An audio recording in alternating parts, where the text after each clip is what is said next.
ஆயுத நேயர்களுக்கு அன்பு வணக்கங்கள். சபாநாயகர் மீது நம்பிக்கையில்லா தீர்மானம் கொண்டு வர நேரிடும் என்கிறது திராவிட முன்னேற்ற கழகம். எதற்காக என்று கேட்டால் 12 குழுக்களை சட்டமன்ற குழுக்களை அமைத்திருக்க வேண்டும். சட்டமன்றம் கூடி ஒரு கூட்டத்தொடர் நிறைவடைந்து விட்டது. ஆட்சி அமைந்து 5 மாதங்கள் நிறைவடைந்து விட்டது. ஆனால் இன்னும் இதில் பெரும்பாலானவை அமைய வேண்டும். அமைக்கவில்லை என்றால் நாங்கள் சபாநாயகர் மீது நம்பிக்கையில்லா தீர்மானம் கொண்டு வருவோம் என்கிறார் திமுகவுடைய பொருளாளர். இது சார்ந்த மனுவை கொடுத்துவிட்டு அடுத்த கட்ட நடவடிக்கையாக தேவைப்பட்டால் ஆளுநரை கூட சந்திப்போம், இந்த தீர்மானத்தை கொண்டு வருவோம் என்ற திமுகவுடைய கூற்று குறித்த கேள்விகள் எழுந்திருக்கிறது. சட்டப்பேரவை குழுக்களும் ஸ்டாலின் குற்றச்சாட்டும் என்ற தலைப்பில் விவாதிக்க இருக்கின்றோம். இந்த நிகழ்ச்சியில் நம்முடைய இந்திய கம்யூனிஸ்ட் கட்சியுடைய மூத்த தலைவர் தேசிய குழு உறுப்பினர் திரு சி மகேந்திரன் அவர்கள் நிகழ்ச்சியில் இணைகிறார்கள். அவரை நிகழ்ச்சிக்கு அன்போடு வரவேற்கின்றோம். மற்றும் திராவிட முன்னேற்ற கழகத்துடைய செய்தி தொடர்புத்துறை இணை செயலாளர் திரு புரொஃபசர் பேராசிரியர் கான்ஸ்டன்டைன் ரவீந்திரன் அவர்கள் இணைகிறார்கள். அவரை நிகழ்ச்சிக்கு வரவேற்கின்றோம். பத்திரிகையாளர் அரசியல் விமர்சகர் திரு துரை கருணாநிதி அவர்கள் இணைகிறார்கள். அவரையும் நிகழ்ச்சிக்கு அன்போடு வரவேற்கின்றோம். மற்றும் நம்முடைய இணைகிறார் ஆளும் அதிமுகவுடைய தோழமை இயக்கமான இந்திய குடியரசுக் கட்சியுடைய மாநில தலைவர் முனைவர் சேகோ தமிழரசன். அவரையும் அன்போடு வரவேற்கின்றோம். நேர்களே, முனைவர் சேகோ தமிழரசன் அவர்கள்ட்ட தான் நிகழ்ச்சியை தொடக்கணும்னு நினைக்கிறேன். நியாயமான கோரிக்கை தானே, சட்டமன்றம் இருக்கணும் அப்படின்னா இது ஒரு குழுக்களுடைய தேவை ரொம்ப அத்தியாவசியமானது. கடந்த கால வரலாற்றெல்லாம் எடுத்து பார்த்தா கூட்டத்தொடர் தொடங்கிய சில நாட்களில் இல்லை சில மாதங்களுக்குள்ளேயே அனைத்தும் கான்ஸ்டியூட் ஆகியிருக்கிறது. ஒரு கூட்டத்தொடர் முடிந்து விட்டது, இவ்வளவு நாட்கள் கடந்து விட்டன, ஆட்சி அமைந்த 5 மாதங்கள் ஆகியிருக்கிறது, இன்னும் கான்ஸ்டியூட் ஆகலை அப்படின்னா எதிர்கட்சியோட எந்த ஒரு ப்ரெஷர் புரிந்து கொள்ளக்கூடியது தானே. திரு ஸ்டாலின் அவர்களுடைய இந்த பேச்சை நான் ஒன்றும் புதிதாக பார்க்கல. இதில் ஆச்சரியப்படுறதுக்கு ஒன்றும் இல்லை. ஏன்னா இந்த சட்டமன்றம் அமைந்த காலத்திலிருந்த பல முரண்பட்ட கருத்துக்களை அவர்கள் பேசி வருகிறார்கள். இப்போ கூட பார்த்தீங்கன்னா 2 தினங்களுக்கு முன்னால் இந்த மாநிலத்தை திமுக ஆட்சி செய்வதை போல ஒரு தோட்டத்தை காட்டுகிற வகையில் திமுக தான் ஆட்சி நடத்துகிறதுனே பேசுகிறார் ஒரு எதிர்க்கட்சி தலைவர். அப்படிப்பட்ட பேச்சை பேசுகிற தலைவர் இப்படி இன்றைக்கு இந்த ஒரு குழுக்கள் அமைக்கவில்லை அப்படிங்கிறதுக்காக சட்டப்பேரவை தலைவர் பேர்லேயே நம்பிக்கையில்லா தீர்மானம் கொண்டு வருவேன் அப்படின்னு பேசுகிற பேச்சு இருக்க, அது ஜனநாயகத்தை எந்த அளவுக்கு அவர் மதிக்கிறார், புரிந்து கொண்டிருக்கிறார் என்பதை தான் காட்டுகிறது. நம்பிக்கையில்லா தீர்மானம் தேவையா இல்லையாங்கிறது அடுத்த கேள்வி. ஆனால் இந்த குழுங்கிறது ரொம்ப அத்தியாவசியமானது இல்லையா? அத்தியாவசியமான குழு, அதில் யாருக்கும் மாறுபட்ட கருத்து இல்லை. ஆனால் நீங்களே சொன்னதை போல இந்த சட்டமன்றம் அமைந்து 5 மாதங்கள் ஆகிறது. 5 மாதங்களில் 36 நாட்கள் அவை நடந்திருக்கிறது. 36 விடுப்பு நாட்கள்லாம் நீங்கள் எடுத்துக்கிட்டீங்கன்னா அது 2 மாத காலம். ஆக 2 மாத காலம் அவை கூட்ட தொடர்ந்துருக்கு. இந்த அவையினுடைய இறுதி நாட்களில் நீங்கள் இப்போ பேரவையினுடைய அந்த நிதிநிலை அறிக்கை விவாதம் இருந்தது. 56 துறைகள் பேரில் விவாதம் நடந்திருக்கு.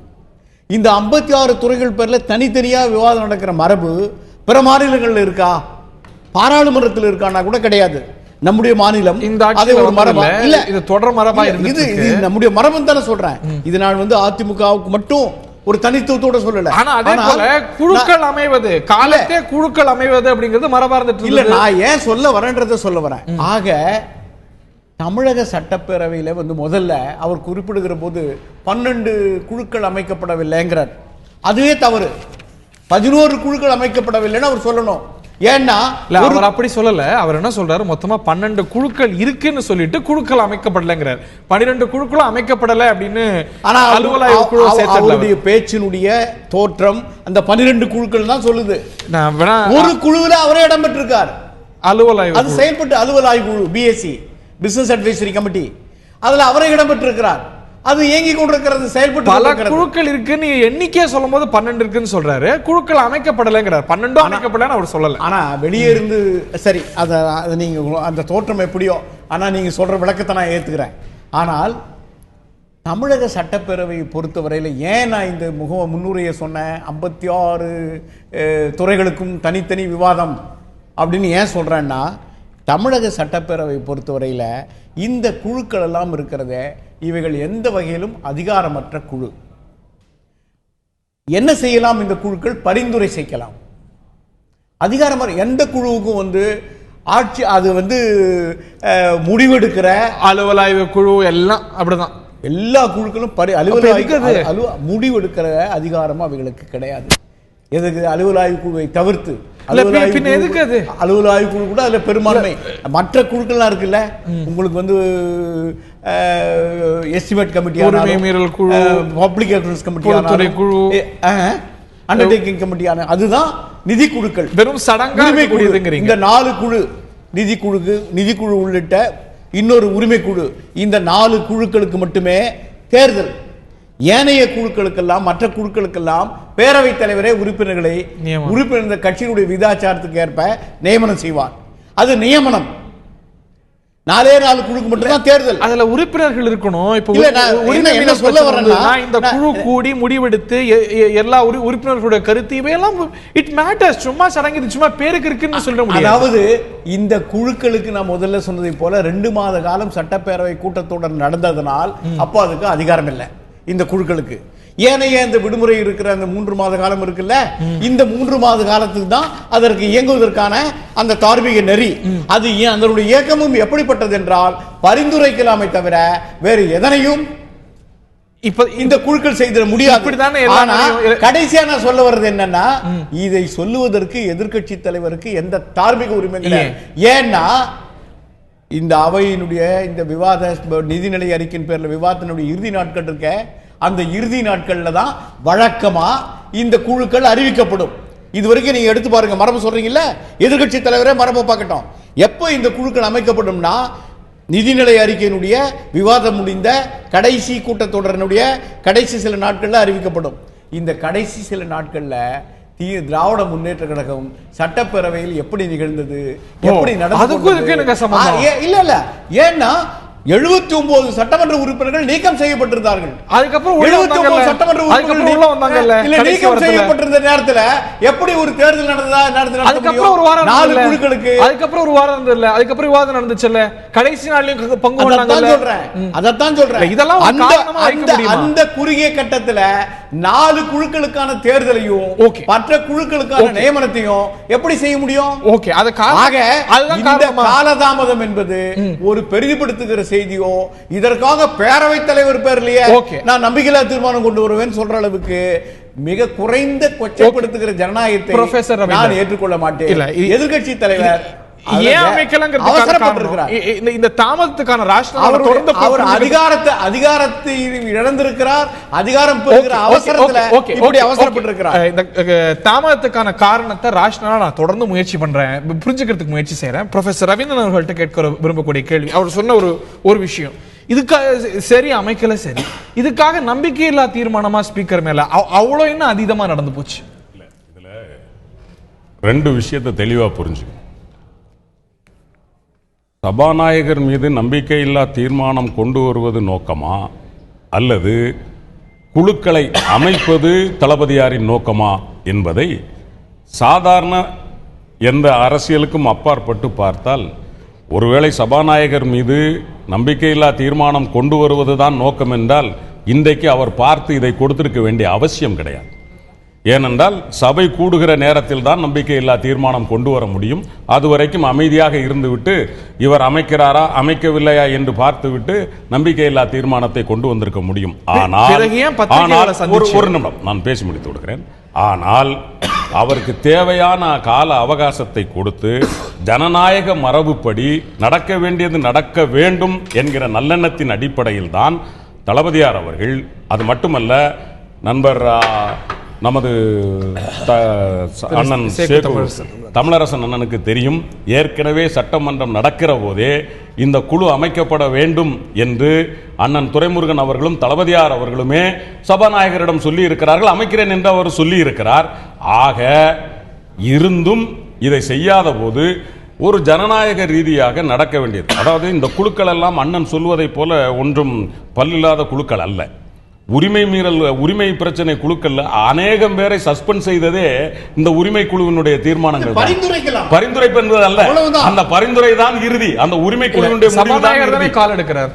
சபாநாயகரிடம் அது அவை நடவடிக்கைகள் சபாநாயகர் கால் எடுக்கிறாரு, இது பரிந்துரை செய்வது. இது வந்து ஒவ்வொரு முறையும் அமைச்சிட்டு வந்து இந்த முறை அமைக்கலன்னு ஏன் கேக்குறீங்க? அதுல வந்து இருக்கக்கூடிய லாஜிக் ராஷனல் புரிந்து கொள்ளக்கூடியது. ஆனா எடுத்தெடுப்புல நீங்க பத்திரிகையாளர்களை சந்தித்து இல்லன்னா நாங்க நம்பிக்கையில்லா தீர்மானத்தை கொண்டு வருவோம் அப்படின்னா ஒரு ஈகோவை டச் பண்ற மாதிரி இல்லையா? இல்ல, ஈகோவை டச் பண்றதா இதுல பார்க்க வேண்டிய அவசியம் இல்லை. ஏன்னு சொன்னா கால அவகாசம் இல்லாமல் உடனடியாக நாம் சொல்லி இருந்தால் அதை பார்க்க வேண்டியதுதான். எல்லோருக்கும் தெரிந்த சாதாரண நடைமுறை, சட்டமன்ற கூட்டத்தொடர் முதலில் ஆரம்பித்த உடனேயே சபாநாயகராக இருக்கிறவர்கள் அந்தந்த கட்சியினுடைய குரடாக்களை தொடர்பு கொண்டு இந்த குழுக்களில் போடுவதற்கு நீங்கள் யார் யாரை பரிந்துரை செய்கிறீர்கள் என்று கேட்பதும், அந்த கூட்டத்தொடர் முடிவதற்கு முன்னாலே அது அறிவிக்கப்படுவதும் தான் இதுவரைக்கும் நடந்து வந்த நடைமுறை. 8ஆம் மாசம் வரைக்கும் அமைக்கப்பட்டிருக்கு. அது சில நேரங்களில் அது உங்க ஆட்சி காலம் உட்பட, அதாவது நீங்க தாமதம் ஏன் நீங்க கேட்கறது புரிஞ்சு கொள்ள முடியுது. But are you going extreme? அதுதான் நான் புரிஞ்சுக்க. நாங்க இது அமைக்கவில்லை என்றால் நாங்கள் அடுத்த அது மட்டுமல்ல, ஒன்றையும் சொல்லி இருக்கிறோம். இதை எடுத்த உடனேயே நாங்கள் நம்பிக்கையில்லா தீர்மானத்திற்கு போவதற்கு இல்லை. ஏனென்றால் ஆட்சி அதிகாரத்தினுடைய தலைவராக நாம் பார்ப்பது கவர்னரையும் சந்தித்து, அதாவது கொடுக்க வேண்டிய அவகாசங்களை எல்லாம் கொடுத்து நடக்க வேண்டியவை நல்ல முறையில் நடக்க வேண்டும் என்ற நல்லெண்ணத்தில் தளபதி ஒரு அல்டிமேட்டம் கொடுத்திருக்கிறீங்க.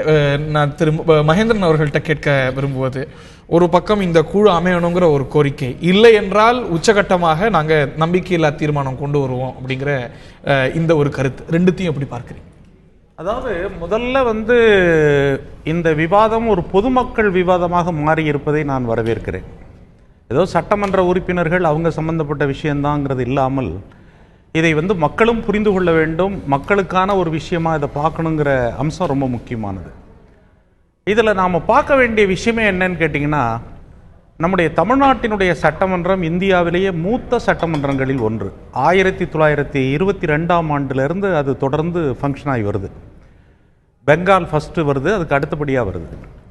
வர்றபோது இதற்கான அனுபவங்கள், இதற்கான மரபுகள் ரொம்ப விரிவானவை. அந்த விரிவின் அடிப்படையில் தான் சுதந்திரத்துக்கு பிற்பாடும் நாம் ஒரு சட்டமன்றம் என்பதை எப்படி ஒரு ஜனநாயக பூர்வமாக நடத்தப்பட வேண்டும்.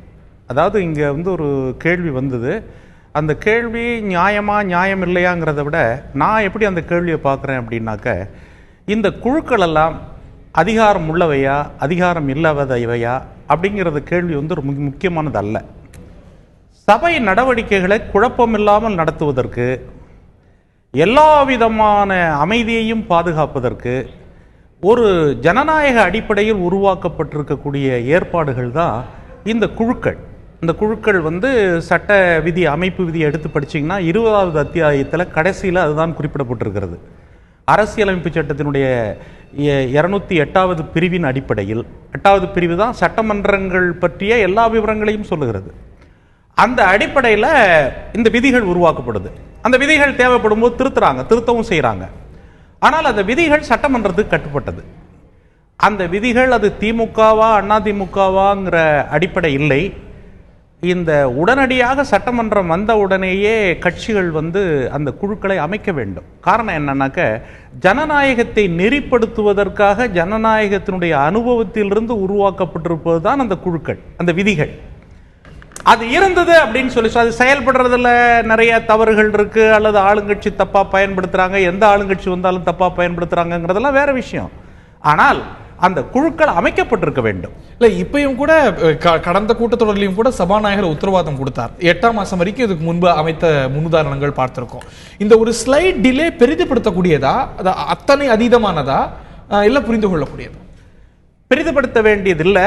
ஆனால் என்ன ஒரு ஜனநாயக மரபாக என்ன எடுக்கணும்னாக்க, 8 மாதம் கழிச்சு ஆரம்பிக்கலாம், 5 மாதம் கழிச்சு ஆரம்பிக்கலாம். அவங்க 8 மாதம் கழித்து திமுக இருந்ததுங்கிறதுக்கான ஒரு காரணம், அந்த காரணமே வந்து ஒரு ஒரு ஏற்றுக்கொள்ளக்கூடிய காரணம் அல்ல. நீங்கள் வந்து சபை தொடங்கிய உடனேயே எல்லா குழுக்களையும் எல்லாவற்றையும் இணைத்து உடனடியாக ஏன் இந்த குழுவை நீங்கள் உருவாக்குறீங்க? குழுவை உருவாக்குறது என்பது சபை நடவடிக்கைகளில் குழப்பம் இல்லாமல் ஒவ்வொரு கட்டங்களில் ஜனநாயகப்படுத்தி வேறுபாடுகள் மாறுபாடுகள் எல்லாம் கொஞ்சம் கொஞ்சமாக குறைச்சி கடைசியில் ஒரு முடிவுக்கு கொண்டு வரதுக்கு தான் இந்த குழுக்கள். நாடாளுமன்ற ஜனநாயகத்தில் உலகம் முழுக்க இருக்கக்கூடிய எல்லா நாடுகளிலும் இப்படிப்பட்ட குழுக்கள் இருக்கு. அது என்ன அதனுடைய கான்செப்ட், பேசிக் கான்செப்ட் அதில் என்ன அப்படின்னாக்க, சபையில் இருக்கிறவர்கள் தங்களுக்குள் முரண்பட்டு நேரத்தையும் காலத்தையும் விரயப்படுத்தாமல் இருப்பதற்காக ஒரு அனுபவத்தின் அடிப்படையில் உருவாக்கப்பட்டது தான் இந்த குழுக்கள். அதனாலதான் நீங்க வந்து அந்த அந்த டாக்குமெண்ட்ஸ் சட்டமன்ற நம்முடைய சட்டமன்ற குழுக்கும் ஏகப்பட்ட வித்தியாசம் இருக்கு. இங்க ஸ்டாண்டிங் கமிட்டின்னு நம்ம சொல்றது இல்ல. சார் இருக்கு அந்த டிஃபரன்ஸ் இருக்கு. அது வேற எல்லாமே அது சப்ஸ்டாண்டிங் கமிட்டி சப்ஜெக்ட் கமிட்டி இல்லங்க நோக்கம் ஒண்ணுதானங்க. இல்ல எல்லாமே நீங்க வந்து அரசியலமைப்பு சட்டத்தினுடைய வரலாற்றை எடுத்து நீங்க படிச்சு பாத்தீங்கன்னாக்க வேர்ல்டு முழுக்கலுமே ஏன் இதை உருவாக்குறாங்கனாக்க சபை உறுப்பினர்களுடைய நடவடிக்கைகள் செயல்பாடுகளை ஒழுங்குபடுத்துவதற்கென்று அமைக்கப்பட்டிருக்க முறை தான் இது. அது எஃபெக்டிவ் ஆக்கிறதுக்கும் கன்வீனியன்ட் ஆக்கிறதுக்கும் இதுக்கான தேவை இருக்கிறது உடனடியா அமைக்கப்பட வேண்டியது தான் இது அப்படிங்கிறது உங்களுடைய கருத்தாக இருக்கிறது. திரு துரை கருணாநிதி அவர்கள்ட்ட கேட்க வரும்போது 5 மாதங்களாகி குழுக்கள் அமைக்கப்படல, சட்டப்பேரவை குழுக்கள். இதுக்கு பரிந்துரை அதிகாரமே இருக்கு என்று சொன்னாலும் கூட இதனது முக்கியத்துவத்தை துளியும் நம்ம குறைத்து மதிப்பிட முடியாது. ஒரு டைவர்ஸா எல்லா கட்சிகளும் சட்டமன்றத்தில் இருக்கக்கூடிய கட்சிகள்லாம் பங்கேற்கக்கூடிய வாய்ப்பு, அது முக்கியமான இஷ்யூ பேஸ்டா அணுகக்கூடிய ஒரு சூழல் இருக்கக்கூடியது. இந்த தாமதம் அப்படிங்கிறது நியாயமானதுன்னு கருதுறீங்களா? அதுக்கான காரணம் புரிந்து கொள்ளக்கூடியதா? பொதுவாக இந்த சட்டப்பேரவையில் பெரும்பான்மை இடங்களை பெறுகிற அரசியல் கட்சி தான் ஆட்சி கட்சி என்று வருகிற பொழுது இந்த பேரவை நடவடிக்கைகளில் உறுப்பினர்கள் உள்ள அனைத்து உறுப்பினர்கள் ஏறத்தாழ அந்த 234 பேரும் இந்த பேரவையினுடைய நிகழ்வுகளில் செயல்பாடுகளில் பங்கேற்கணும் என்பதற்காகத்தான் இந்த குழுக்களே பொதுவாக அமைக்கப்படுகிறது. நீங்கள் பேரவையினுடைய விதிகள் பார்த்தீங்கன்னா அந்த அத்தியாயம் 1 முதல் 20 வரை இருக்கிற அந்த 122 பக்கங்களில் எந்த இடத்துலையும் பேரவையின் இந்த 11 குழுக்களை எந்த கால அளவிற்குள் நிர்ணயிக்கணும் அப்படிங்கிறது இல்லை. பேரவை விதியில் மரபுப்படி ஒரு பேரவை கூடிய அந்த தொடருக்குள்ளே நடக்கும். நம்ம நண்பர் தமிழரசன் அவர்கள் சொன்னது மாதிரி அந்த கால அளவு ஒரு வாரம் 10 நாட்கள் ஒரு கால அளவு நிர்ணயித்து யாரெல்லாம் விரும்புகிறாரோ உறுப்பினர்களாக இடம்பெறுவதற்கு அவங்கள்கிட்ட மனு வாங்கி கடைசி நாட்கள் அதை அறிவிப்பாங்க. கடைசி அந்த கூட்டத்தொடர் முடிகிற காலகட்டங்களில் அறிவிப்பாங்க. அந்த ஒரு ஆமாம் இந்த நாளுக்குள்ள மற்றதெல்லாமே Committee of Rules, Committee of Rules, Committee of Pro-Chair, Non-Pro-Chair னு ரெண்டா பிரிக்கிறாங்க. அது Estimate Committee, Public Accounts Committee, Public Undertaking Committee, Privileges Committee. British Parliament system. இந்த நாலு Pro-Chair, இது Non-Pro-Chair. தொடர்ந்து மற்ற கமிட்டிகள் வந்து பேரவைத் தலைவர் உசிதம் போல அவர் நியமனம் பண்ணிக்கலாம் உறுப்பினர்களை. பெரும்பாலும் ஏறத்தாழ ஒரு 180 ஒரு கமிட்டிக்கு குறைந்தபட்சம் 10 அதிகபட்சம் 16 உறுப்பினர்கள் ஏறத்தாழ ஒரு 100-187 எம்எல்ஏக்கள் இந்த குழுவில் இடம்பெறலாம். எதிர்கட்சி தலைவரும் கூட இந்த கால அவகாசத்துக்குள்ள இருக்குன்னு விதி இருக்கிறதா அவர் எங்கேயுமே குறிப்பிடல. அவர் வந்து மரபை தான் சுட்டி காட்டி இந்த ஒரு கோரிக்கையை வைக்கிறாரு. இந்த அழுத்தம் புரிந்து கொள்ளக்கூடியதானே. இந்த போன அதிமுக ஆட்சியோடைய தொடக்கத்துல ஒரு குறிப்பிட்ட காலத்துக்குள்ள வைக்கப்படுது. அதுக்கு முந்தைய திமுக ஆட்சி காலத்துல ஒரு டைம் ஃப்ரேம்ல பண்றாங்க. அந்த டைம் ஃப்ரேமை மீறி போகும்போது ஒரு பிரதான எதிர்கட்சி விழித்து கொண்டு என்னங்க எப்பவுமே இந்த காலத்துக்குள்ள போடுறதானே இன்னும் போடலேன்னு கேட்டா அதுக்கு ஒரு அழுத்தம் கொடுத்தா நியாயம் தானே? இல்லை, அதாவது பேரவையினுடைய கூட்டத்தொடர் முடிந்தாலும் பேரவை செயலகத்தினுடைய செயல்பாடுகள் ஆண்டு முழுவதும் இருக்கு. பேரவைத் தலைவருடைய பவர் அதிகாரம் எல்லாமே இருக்கு. அவரு இப்ப இதுவே கூட 2012 வரை திருத்தப்பட்ட விதிகள்னு தான் இந்த பேரவை கடைசியாக உள்ள புத்தகம் கிடைச்சிருக்கு. பட் திருத்தங்கள் மரபு விதிகள் மாற்றங்கள் திருத்தங்கள் இருந்திருக்கு. இது ஒரு கால அளவை அவங்க எடுத்திருக்கலாம். என்ன ஒரு புரிந்து கொள்ளக்கூடிய காரணம் இருக்குன்னு நினைக்கிறீங்க? இல்ல இதுல என்ன நமக்கு இல்ல நோக்கமோ உள்நோக்கமோ இருக்கிற மாதிரி எதுவுமே வெளிப்படையா ஒரு காரணம் இல்ல. நீங்க ஒரு எப்பவுமே ஒவ்வொரு 5 ஆண்டுகளுடைய தொடக்கத்திலையும் இந்த காலத்துக்குள்ள முடிந்து போகுது. இன்னைக்கு ஒரு குழு தவிர இது இல்லை அப்படின்னா இது வந்து எக்ஸ்ட்ராடினரி சிச்சுவேஷன், அதனால இல்ல இது புரிஞ்சுக்க வேண்டாமான்ற மாதிரி ஒரு ரேஷனல் இல்ல. அதுதான் சொல்றேன். பேரவை செயலகத்தினுடைய செயல்பாடு தொடர்பா நாம எந்த ஒரு அளவுகோலை வச்சு இதை விவாதிக்க முடியும் அப்படிங்கிறது எனக்கு புரியல. ஒரு விஷயம். இன்னொன்னு இது ஒரு காலக்கெடு இல்லைங்கிறதுனால பேரவைத் தலைவர் தன்னுடைய உசிதம் போல அடுத்த வருகிற ஜனவரியில் வருகிற அந்த கூட்டத்தொடரில் கூட இருக்கலாம். ஒரு 6 மாதங்களை இடைவெளி விட்டு வந்து சட்டத்துக்கு உட்பட்டது தானே அப்படின்னு பார்க்க வேண்டியிருக்கிறது. ப்ரொஃபசர் ரவீந்திரன் அவர் சொல்வது போல இந்த குறிப்பிட்ட காலத்துக்குள் எல்லா குழுக்களும் நிறைவடைந்திருக்கணும், அதனது கம்போசிஷன் நிறைவடைந்திருக்கணும்னு சட்டத்தில் இல்லை. எதிர்கட்சி தலைவரும் கூட சொல்ல அப்படி இல்லாத போது நான் நம்பிக்கையில்லா தீர்மானம் கொண்டு வருவேன் அப்படின்னா விதி மீறினாலோ விதிக்கு முரணா மாறா ஏதாவது செஞ்சாலோ தான் நீங்க வந்து அந்த ஸ்டெப்பை பிரயோகம் பண்ணலாம். The purpose of constituting these committees. அதுதான் கால அவகாசம். கால அவகாசம் நீங்கள் ஒரு குறிப்பிட்ட காலத்துக்குள்ள, இப்போ அட்மிஷன் வந்து 15ஆம் தேதி முடியுதுன்னா நம்ம அப்ளிகேஷன் எத்தனாம் தேதிக்குள்ளே போடணும்? 14ஆம் தேதிக்குள்ளே போடணுங்கிறதான விதி. இதை வந்து 14ஆம் தேதின்னு சொல்ல வேண்டிய அவசியமே கிடையாது. தேதி சொல்லலைன்னு நம்ம கேட்க முடியாது. அது புரிந்து கொள்ளக்கூடியது. இது அறிவுபூர்வமானது. அசம்பிளிக்கு வர்றவங்க மக்களுக்கு சேவை செய்யணும்னு வரக்கூடிய இதுல அந்த இதுல வந்து அவங்களுக்கு அந்த குழுக்களுக்கு என்னென்ன அதிகாரம் இருக்கு அண்ணா சொன்ன மாதிரி மகேந்திரன் அவர்கள் சகோதரர் தெளிவானது இல்ல இந்த காலத்துக்குள்ள போடணும் சொல்ல வேண்டிய அவசியம் இல்லை. விதிமீறல் இருந்தால் தானே நீங்க சொல்லக்கூடிய சபாநாயகர் மீது நடவடிக்கை வருது. எப்பவுமே ஒரு விதி, ஒரு அரசியல் இருக்கு இல்லையா அந்த கோரிக்கையில. அந்த ஒன்னு ஹரி சார், ஒரே ஒரு விஷயம் நான் தெளிவா சொல்லிடுறேன். எந்த சட்டமும் எடுத்த உடனேயே எழுதப்பட்ட சட்டம் அல்ல. It is the convention of communities heritage தான். அவங்க பாரம்பரியமா சில விஷயங்கள் செய்துகிட்டு வர்றது தான் காலப்போக்கில் சட்டமாக மாறுகிறது. அப்படி பார்க்கும்போது இது கன்வென்ஷனலா இதுவரைக்கும் அதாவது இந்த 70 ஆண்டு காலத்தில் ஏறத்தாழ எல்லா இடங்களிலும் அந்த முதல் கூட்டத்தொடர், இப்ப நீங்க சொன்னீங்க திமுக இருக்கும்போது 8வது மாசம், அதாவது ஆகஸ்ட் மாசம், அதாவது மே மாதம் ஆரம்பித்து எலெக்ஷன் முடிஞ்சு ஜூன் மாசம் ஆரம்பித்து ஆகஸ்ட் மாசம்னா அதுல நீங்க தெளிவா பாருங்க, இந்த குழுக்கள் அமைக்கிற ப்ரொசீஜர் ஹஸ் பீன் ஸ்டார்டட். ஆனா அதுல யாரை போடுறது என்னங்கிறதுல வந்து சில முரண்பாடுகள் இருந்திருக்கலாம். அதனால் ஆகஸ்ட் மாதம் வரைக்கும் இழுத்திருக்கலாம். ஆனால் எங்களை பொறுத்த வரைக்கும் இந்த குழுக்களை அமைப்பதில் இன்றைக்கு இருக்கிற சூழலில் எதிர்க்கட்சிகள் அதிகமாக இருக்கிற 5வது மாசத்திலே உருவாயிருக்குங்கிறத சேர்த்து பதிவு செய்யறேன். அதான் அதுல இப்ப நம்ம என்னன்னா இந்த ப்ரொசீஜரே அவர் ஸ்டார்ட் பண்ணல அப்படிங்கறதான் தானா அமைந்து விடுகிற, அதாவது ஒரு அலுவல் ஆய்வு குழு ஏன் அமைக்கப்படுறது? இப்போ அண்ணா சொல்றாரு ஒரு குழுவுக்கு வந்து இது இல்ல, ஒரு பவர் இல்லைன்னா அப்ப அலுவல் ஆய்வு குழு அமைச்சிருக்க வேண்டிய அவசியமே இல்லையா? தானா நடத்திட்டு போலாமா? அப்ப அதுக்குன்னு ஒரு பொறுப்பு இருக்கு. அப்ப அந்த பொறுப்பு இருக்கிறதுனால அலுவல் ஆய்வு குழு வந்துடுது. இப்ப நாங்க என்ன கேட்கிறோம், மீதி இருக்கிற குழுக்களுக்கெல்லாம் பொறுப்பு இருக்கிறதே, அப்ப அதை நீங்க பண்ணிருக்கணுமே நாங்க கேட்கறதுல என்ன தவறு? தமிழரசு பொறுப்பை பத்தி திராவிட முன்னேற்ற கழக தோழர் சொல்றாரு. இந்த பப்ளிக் அக்கவுண்ட்ஸ் கமிட்டி பொது கணக்குழுக்கு என்ன பொறுப்பு? அரசு ஒதுக்குகிற நிதி முழுமையாக செலவழிக்கப்படுகிறதா அல்லது அதிகபட்சமாக செலவழிக்கப்படுகிறதா? ஒருவேளை அதிகபட்ச செலவுக்கு சட்டமன்றம் அதற்கு ஒப்புதல் வழங்குகிறதா? ஏன்னா எந்த துறையும் சட்டமன்றம் அனுமதிக்காத வகையில் ₹1 கூட அதிகபட்சமாக செலவழிக்க முடியாது. அங்கே ஒரு சொல்ல வரேன். இதை போல ஒரு பொது கணக்குழுக்கு இப்படி ஒரு அதிகாரம் இருக்குன்னா இந்த அதிகாரத்தை தவறா பயன்படுத்தியதே திராவிட முன்னேற்ற கழகம் தான்.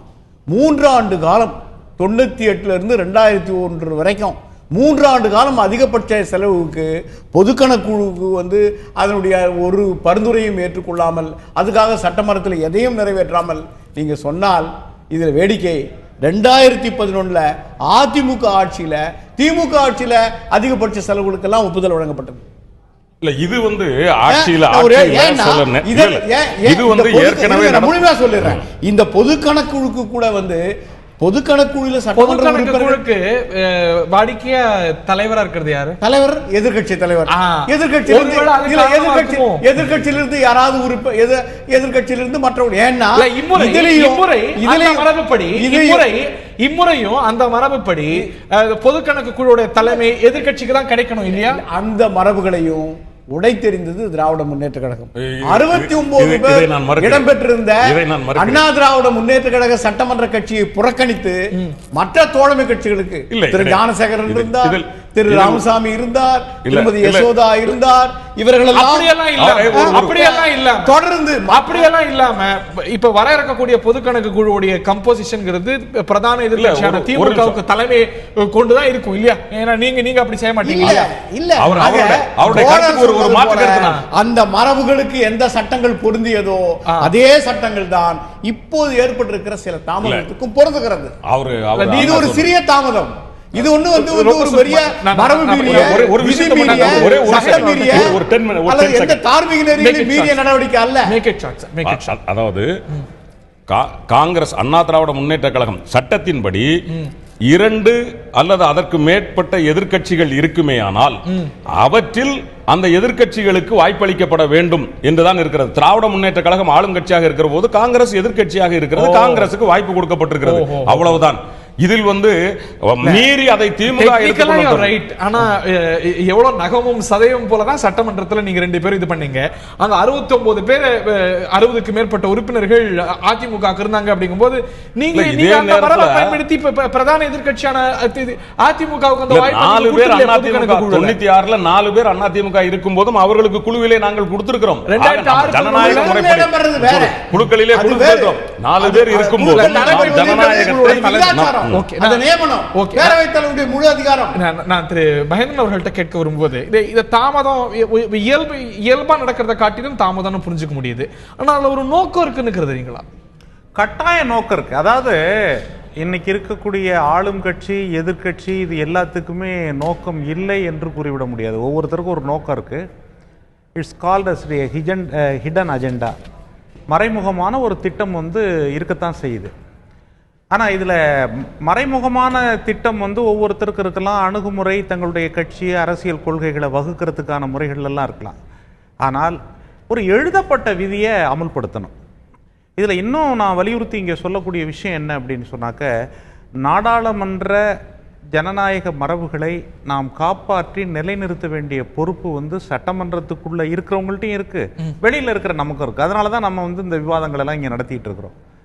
இதில் தேர்தல் 5 ஆண்டுகளுக்கு ஒரு முறை ஒழுங்காக நடக்கணுங்கிறதுக்கு கால அவகாசம், இது கரெக்டாக முடிக்கணுங்கிறது இருக்கு.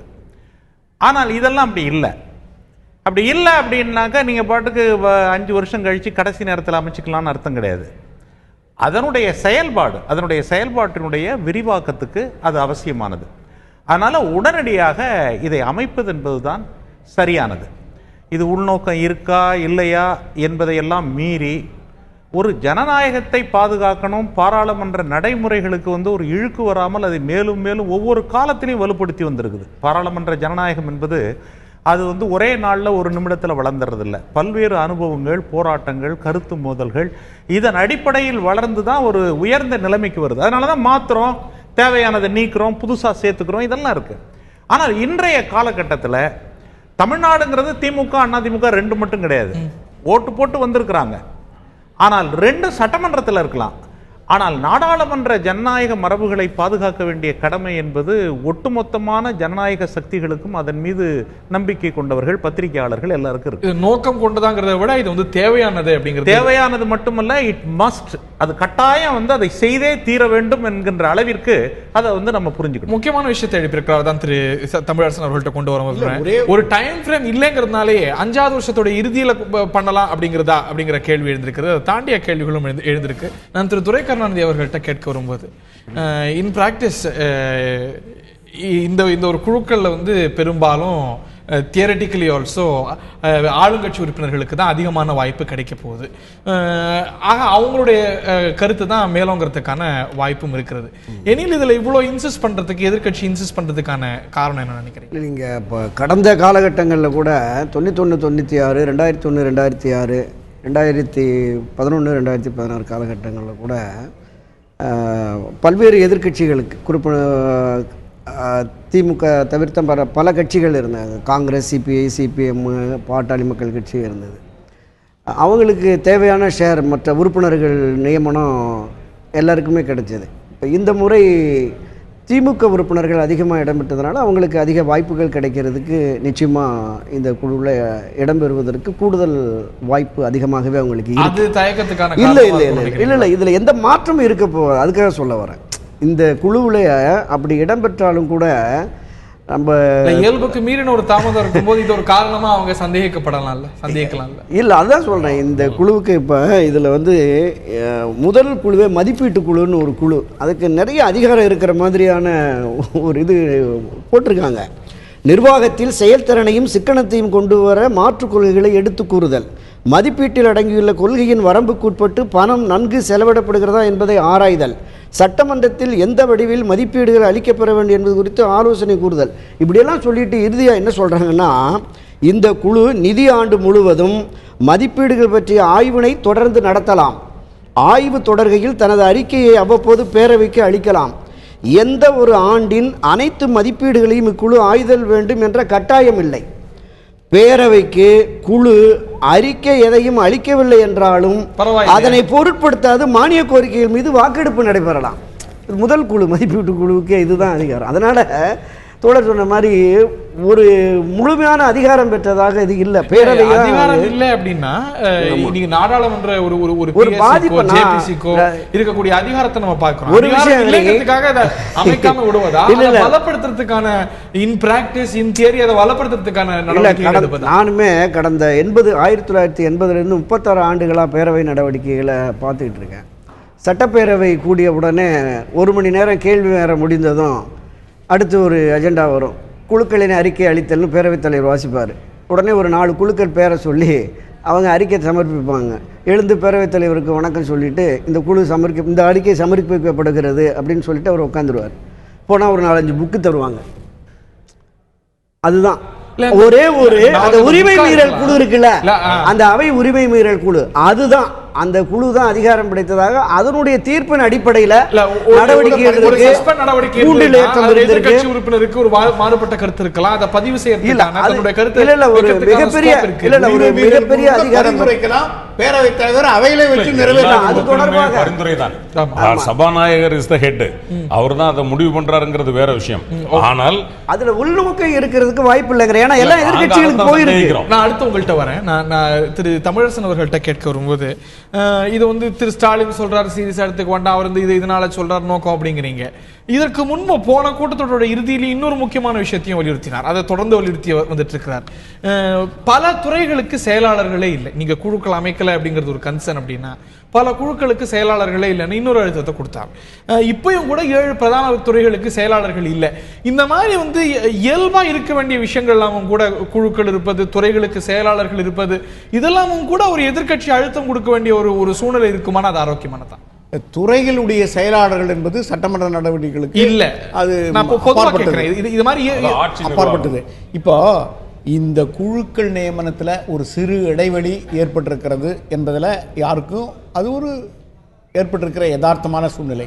இதற்கு யார் பொறுப்புனா திருப்பி திராவிட முன்னேற்ற கழகமும் இதே எதிர்க்கட்சி தலைவர் திரு மு க ஸ்டாலின் தான் பொறுப்பு.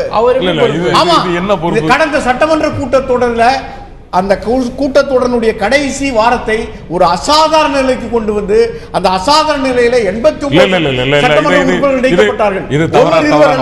ஒருவர் இருவர் அல்ல, 89 சட்டமன்ற உறுப்பினர்கள் நீக்கப்பட்டார்களே. இந்த இப்படிப்பட்ட ஒரு நிலை தமிழக சட்டமன்ற வரலாற்றில் நிகழ்ந்ததில்லை.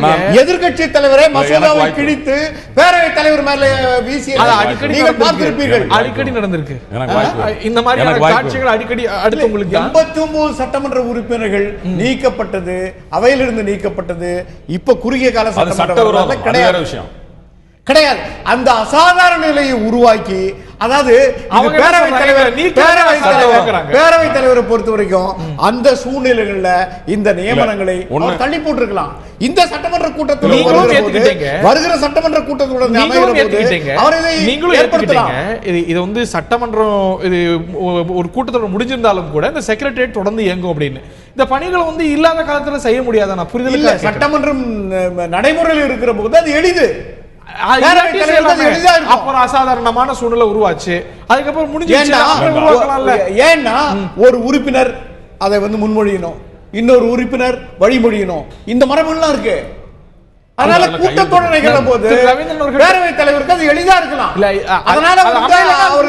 அதனால இந்த தாமதத்துக்கு முழு பொறுப்பேற்க வேண்டியது திராவிட முன்னேற்ற கழகமும் எதிர்க்கட்சி தலைவர் திரு மு க ஸ்டாலின் தான். ஆனா அவரே இதை குறை சொல்றாருங்கிற போது தன்னுடைய பொறுப்பை உணர்ந்தாமல் அவர் இதை குறை சொல்கிறார் என்கிற ஜனநாயகத்தினுடைய உண்மையான நிலையை ரவீந்திரன் அவர்கள்ட்ட கேட்க வரும்போது சென்ற முறை என்ன பண்ணீங்க, வெளியேற்ற செஞ்சார் சபாநாயகர். அவர் மேல எங்களை அவை வளாகத்துக்குள்ள நடமாட விடல, அதனால நாங்க அவர் மேல நம்பிக்கையில்லா தீர்மானம் கொண்டு வருவோம்னு போனீங்க. இப்ப என்ன சொல்றீங்க, குழுக்கள் அமையல, அதனால நாங்க நம்பிக்கையில்லா ஒரு விதிகள் மீறாத சமயத்துல கூட இதெல்லாம் இந்த 2 தருணங்களையும் தெரியுது. தாமதம் ஏன் தாமதம்னு கேள்வி எழுது. ஆனா 2 சமயத்திலுமே ஒரு அசாதாரணமா நடந்துடல, விதி மீறப்படல. அப்படிங்கும் போது இதுக்கெல்லாம் எதற்கெடுத்தாலும் நம்பிக்கையில்லா என்ன பயன் இருக்க போது? நம்பிக்கையில்லா தீர்மானத்தை கொண்டு வந்துடுறீங்க, நிறைவேற போகிறதா? அதுக்கான சூழல் இருக்கா? இல்ல ஒரு நடக்குதா நடக்கலையாங்கிறது பிறகு நான் என்ன சொல்ல வரேன். இப்போ அண்ணன் நம்ம தமிழரசன் சொன்னதில் எனக்கு என்னன்னா, தளபதியாரை கொண்டு வந்து இதுக்கு காரணம் சொல்றாரு. அந்த பிரச்சனை வந்ததற்கு யார் காரணம் அப்படின்னா சட்டமன்ற நடவடிக்கையில் தெளிவா இருக்கு. சும்மா சாதாரணமாக போயிட்டு இருந்ததுல முதல்ல தளபதியாரை ஒருமையில் பேசியது அனைத்து இந்திய அண்ணா திராவிட முன்னேற்ற கழகத்தினுடைய சட்டமன்ற உறுப்பினர். இதை யாரும் மறுக்க முடியாது. நமக்கு நாமே என்று சொன்னவனெல்லாம் இன்று காணாமல் போய்விட்டான் என்பதை வார்த்தைகளை நான் என்ன சொல்ல வரேன், இந்த மாதிரி அவங்க பேசினதனுடைய விளைவுதான். அதற்கு பிறகு இதை எப்படி பொறுத்து கொண்டு இருக்க முடியும்?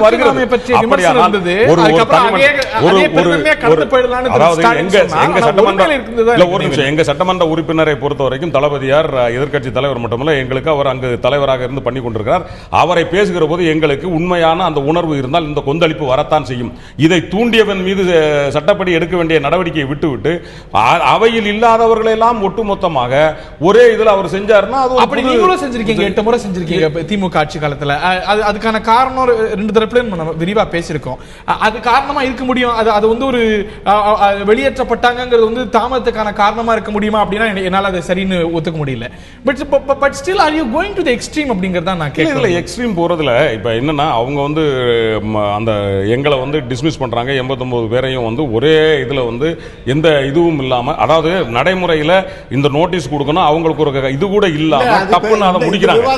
பேரவைத் தலைவருடைய அதிகாரம் அதான் இந்த பேரவைத் தலைவருடைய அதிகாரம் என்பது உண்மையிலே வானளாவிய அதிகாரமாக கூட இருக்கலாம். ஆனால் அது சர்வாதிகாரமாக இல்லாமல் ஒரு ஜனநாயகமாக நடக்க வேண்டும் என்று நாங்கள் எதிர்பார்ப்பது தவறா? தொடர்ந்து அந்த கன்சர்னா பல கட்டங்களில் எதிர்க்கட்சிகள், நீங்க எதிர்க்கட்சியா இருக்கும்போது அவங்க எதிர்க்கட்சியா இருக்கும்போது தொடர்ந்து சிபிஐ சிபிஎம் எல்லா கட்சிகளும் எதிர்க்கட்சியா இருக்கும்போது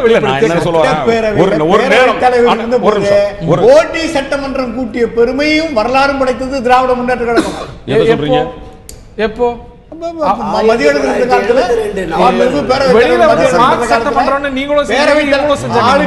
வழங்கிய போதே அவருடைய பேரவைத் தலைவரையே மதிக்காமல் இன்னொரு பேரவைத் தலைவர் இருக்கையில உட்கார வைத்து போட்டி சட்டமன்றம் நடத்திய அந்த வரலாறு திமுகவுக்கு தான் உண்டு. மாதிரி சட்டமன்றம் நடத்திய வரலாறு சமீபத்தில் பார்த்தோம். நீங்களும் செஞ்சிருக்கீங்க. எல்லாம் நடந்திருக்கு தமிழ்நாட்டில். நான் திரு மகேந்திரன் அவர்களுடைய இறுதியான கருத்தை சார்ந்து நான் கேட்க விரும்புறேன். If you have something more to add to this. இது வந்து இது நிறைய கன்சர்ன் எழுப்பி இருக்கிறது. இது எப்படி அணுகப்படணுங்கிறது உங்களுடைய பார்வை, இறுதியான கருத்து. இது வந்து முதல்ல வந்து இதை பற்றிய கருத்துக்களை வந்து அதிமுக திமுக 2 கட்சிகளும் அதனுடைய பொறுப்பை உணர வேண்டும்.